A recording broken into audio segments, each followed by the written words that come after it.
ತುಂಬ ರೇಜ್ ಇರುತ್ತಾ ಅಂತ ಈ ಕ್ಯಾರೆಕ್ಟ್ರಲ್ಲಿ ಮಾಲೀಕ. ಓ ಅದೇ ನಾನು ಹೇಳಿದ್ನಲ್ಲ ಬೀಸ್ಟ್, ಅದಂತೂ ಒಂದು ಮ್ಯಾಡ್ನೆಸ್ ಇದೆ. ಧನಂಜಯ ಅವ್ರ ಪಾತ್ರಕ್ಕೆ ಒಂದು ಮ್ಯಾಡ್ನೆಸ್ ಇದೆ, ದಿಗಂತ್ ಅವ್ರ ಪಾತ್ರಕ್ಕೆ ಒಂದು ಮ್ಯಾಡ್ನೆಸ್ ಇದೆ. ಬೇರೆ ಬೇರೆ ಥರದ್ದೊಂದು ಅವ್ರವ್ರ ಇದರಲ್ಲೇ ಇದ್ದಾರೆ ಚೌಕಟ್ಟಿನಲ್ಲಿ. ಶಿವಣ್ಣ ಅವ್ರ ಪಾತ್ರ ಈಸ್ ಇನ್ ಬೀಸ್ಟ್ ಮೋಡ್, ಅದಂತೂ ಗ್ಯಾರಂಟಿ. ಅವರು ಬರೋದು, ಅವ್ರು ನಡೆಯೋದು, ಅವ್ರು ಮಾತಾಡೋದು, ಅವ್ರ ಸೈಲೆನ್ಸು. ನನಗೆ ಅವರು ನಾವು ಮಫ್ತಿಯಲ್ಲಿ ನೋಡಿದಾಗ ಅವ್ರು ಮಾಡ್ತಿರೋ ಆ್ಯಕ್ಷನ್ಸ್ಗಿಂತ ಅವ್ರ ಸೈಲೆನ್ಸ್ ಜಾಸ್ತಿ ವರ್ಕ್ ಆಯ್ತು ನಮಗೆ. ಏನು ಗುರು ಇಷ್ಟು ಸೈಲೆಂಟ್ ಆಗಿದ್ದಾರೆ ಅಂದರೆ ಏನೋ ಮಾಡ್ತಾರೆ ಇವರು ಅನ್ನೋದಿರುತ್ತಲ್ಲ. ಸೊ ಆ ಸೈಲೆನ್ಸು, ಸೊ ಈ ಥರದ ಎಲಿಮೆಂಟ್ಸು ಈ ಸಿನಿಮಾದಲ್ಲೂ ಕೂಡ ವರ್ಕ್ ಮಾಡ್ತಾ ಇದ್ದೀವಿ. ಆ್ಯಂಡ್ ಅದೇ ರೀತಿ ಅಗ್ರೆಸಿವ್ ಆಗಿ ಅವರ ನಮ್ಮ ಅಭಿಮಾನಿಗಳು ಏನೇನು ಕೇಳ್ತಾರೆ, ಶಿವಣ್ಣ ಅವ್ರ ಅಭಿಮಾನಿಗಳು, ಆ್ಯಂಡ್ ಅದನ್ನು ಟ್ಯಾಪ್ ಮಾಡೋದಕ್ಕೆ ಟ್ರೈ ಮಾಡ್ತಾ ಇದ್ದೀವಿ.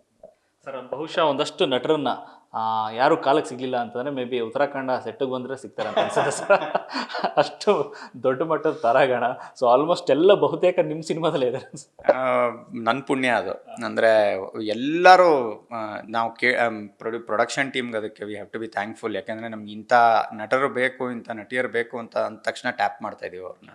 ಎಲ್ಲರೂ ಇಲ್ಲಿ ಕರ್ಕೊಂಬಂದು ಏನೋ ಇವಾಗ ಐಶ್ವರ್ಯ ಆಗಿರ್ಬೋದು, ಬಿಕಾಸ್ ಅವ್ರು ತಮಿಳಲ್ಲಿ ತುಂಬ ದೊಡ್ಡ ಹೆಸರು ಐಶ್ವರ್ಯ ರಾಜೇಶ್. ಸೊ ಅವ್ರನ್ನ ಇಲ್ಲಿಗೆ ನಾವು ಕರ್ಕೊಂಬರ್ಬೇಕು ಅಂದಾಗ ಇಮಿಡಿಯೇಟಾಗಿ ಟ್ರೈ ಮಾಡಿದ್ವಿ ಆ್ಯಂಡ್ ಇಟ್ ವರ್ಕ್ಡ್ ಔಟ್.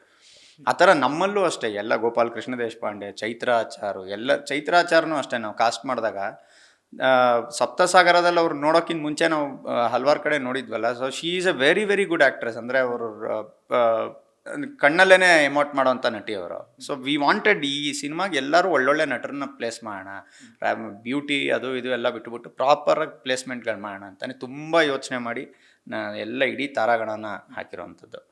ಎಲ್ಲರೂ ಐ ಮೀನ್ ಯೋಗರಾಜ್ ಸರ್ ಬರ್ತಾರೆ, ಆ್ಯಂಡ್ ರಮೇಶ್ ಇಂದ್ರ ಅವರು ಇದ್ದಾರೆ ಮೇಜರ್ ಕ್ಯಾರೆಕ್ಟ್ರಲ್ಲಿ. ಸೊ ಈ ಥರ ಎಲ್ಲ ಪಾತ್ರಗಳೂ ಅಷ್ಟೇ.